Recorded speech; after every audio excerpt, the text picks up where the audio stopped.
First, though, this evening, Manchester United are out of the Europa League after a night of horrors that led to a 3-0 defeat away to Sevilla.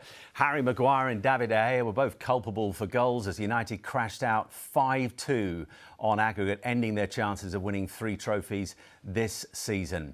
Well, Maguire's error after David De Gea's pass saw Youssef and Nesri score inside 8 minutes. That gave Sevilla the lead before Loic Bardi made it 2-0 early in the second half. Defeat then confirmed when De Gea failed to deal with a long ball from and then Nesri rolled the ball into an empty net. Here in the studio this evening, Terry Gibson has been watching this one. I've been listening to lots of the commentary on this game and people talking about the attitude being wrong, United being absolutely well away from it in terms of being at the races tonight. Is that fair? Yes, oh, totally. And it's been a weird season because they've had good parts and consistent parts where they've looked the real deal. And then every now and then it all goes completely wrong. And it was unfortunate. It was one of, so we're talking the Liverpool game, the Brentford game early in the season. And this was exactly like that. It was astonishing, actually, to see the lack of urgency in the opening minutes of the game. So Sevilla actually get the goal in the 8th minute. They could have scored before that. And you're thinking, oh, wakey. You know, it's a stadium which is full of passion and atmosphere. You have to respond in that way. Sevilla did exactly what I knew they would do. They got the ball forward quickly. They closed down like absolute madmen in the first 15, 20 minutes. And it was one of those closing down routines where Manchester United encouraged them. De Gea plays the ball to Harry Maguire. He's facing his own goal in the centre of the pitch. He thinks he's got more time than he's going to have. I have no idea why he thinks that's going to be the case. Lamela closes him down. It breaks when there's the area and a cool, calm, composed finish. But you have to ask, Man United were trying to play slowly out the back. It must be an instruction from Erik ten Hag because it's poor game management because you know what to expect. The other team are full of fury, full of fire. Their season is on the line. They've got no chance of qualifying for Europe next season because of their league position.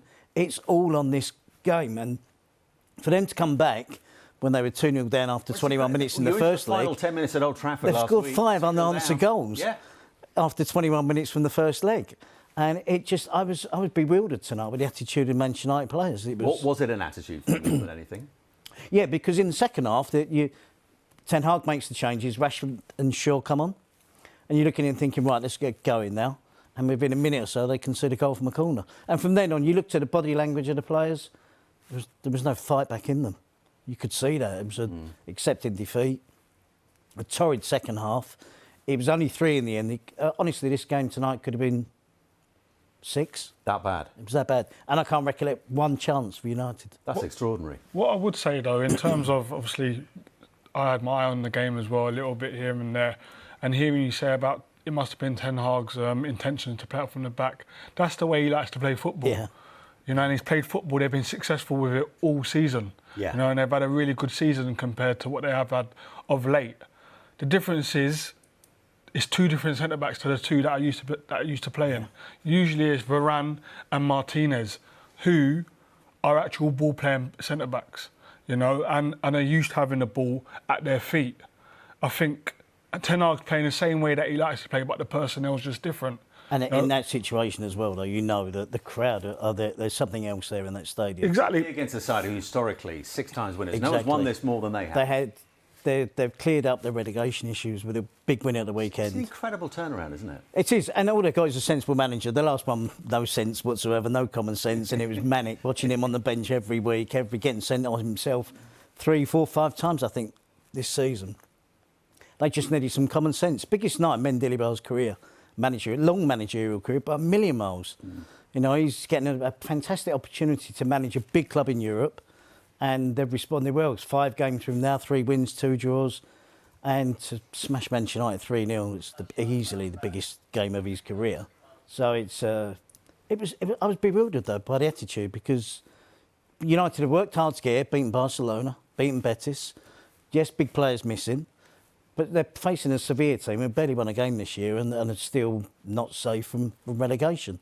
But that's desiring this, which is their competition. 6 wins in 17 years they've won it, and they're going for number 7. Why does this competition seem to bring out the best in them? Because they're always just short of Champions League quality. So I think that is what Sevilla are. They're a top 4, top 5 team, and they've never had the firepower to challenge in the Champions League. And I go back to 2004 when they first won it. I was living out there and watching all their games. You know, they hadn't won a European competition before. And it was huge to see them perform and get to finals, to win finals, that they now have this ultra belief that this competition belongs to them. They're becoming the Real Madrid of the Europa League. 2 huge games for Manchester United in the space of 4 days. Tonight's one gone. Next up Sunday, the FA Cup semi-final against Brighton. Has this side, from what you've seen tonight, got enough to bounce back? I mean, Fernandes will be available. He was a big miss tonight, but can they bounce back from a damaging night? Well, Rashford will be back. He's played the second half tonight, so he's clearly back to fitness, but it is damaging. But these players are used to winning things. They're not used to setbacks like this. So they have a different mentality. The centre-back pairing is probably going to be the same. I don't see Varane coming back. Martinez isn't going to be back.